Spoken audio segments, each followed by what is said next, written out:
So you've identified that you have diastasis. Now what? What does that mean? How do we go about healing it? Okay, so first and foremost, what we need to understand is that it's not about cutting out things entirely. So there was this idea for a while that you want to avoid anything that creates pressure, okay? And that's not correct. What we're looking for is to create the perfect amount of pressure, okay? We need pressure in order to find that tension of the linea alba. So remember again, the linea alba got stretched out from baby, so now it's slack, and that's what's creating that depth, that kind of ability for those fingers to sink in. And we need to find abdominal pressure to bring that linea alba back up and create that tension. Now we don't want too much where we experience that doming, okay? So when you're doing exercises, and you don't want to go straight in, you don't want to do too much, but it's going to look different on everyone. So that's where progressions are really important when we're working on healing our diastasis. Okay, so first and foremost, our breathing is going to be a really important part of healing our diastasis. So that 360 breath, that deep inhale, making sure that the ribs expand front, back, and sides, the belly and the chest naturally raise a little bit, and exhaling, drawing down as we simultaneously pull up on the pelvic floor. Now, really quick caveat.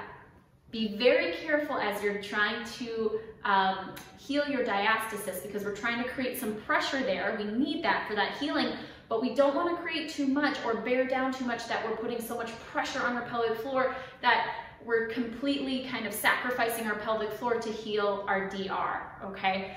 So make sure that your pelvic floor is functioning first, and you're not experiencing prolapse before you worry about your diastasis. Otherwise, you're just gonna set yourself back further and you're gonna create even more problems for yourself, okay? So with that deep inhale, we expand, exhale, we draw down. We're creating that abdominal pressure by drawing up and drawing down with the ribs. And we wanna then pay attention when we're just breathing there, feel that linea alba. On that exhale, do we feel a little bit of tension there? And continue to practice finding that perfect amount of tension and getting that little bit of bounce in that linea alba. Now, ways to change it up, practice laying down. For some people, laying down, they're not able to get that tension. So putting yourself in a position where you're seated and required to use a little bit more of abdominals just to be seated or standing can often give you that little extra boost. Sometimes people need to find a little bit of that tension. Now, if just by breathing and on that exhale, you're not able to find that bounce, that little bit of tension you need, you're not ready to progress yet, okay, to other stuff. You need to master that tension with the linea alba just by breathing, that drawing down, drawing up with the pelvic floor, creating that intra-abdominal pressure just in this simple position.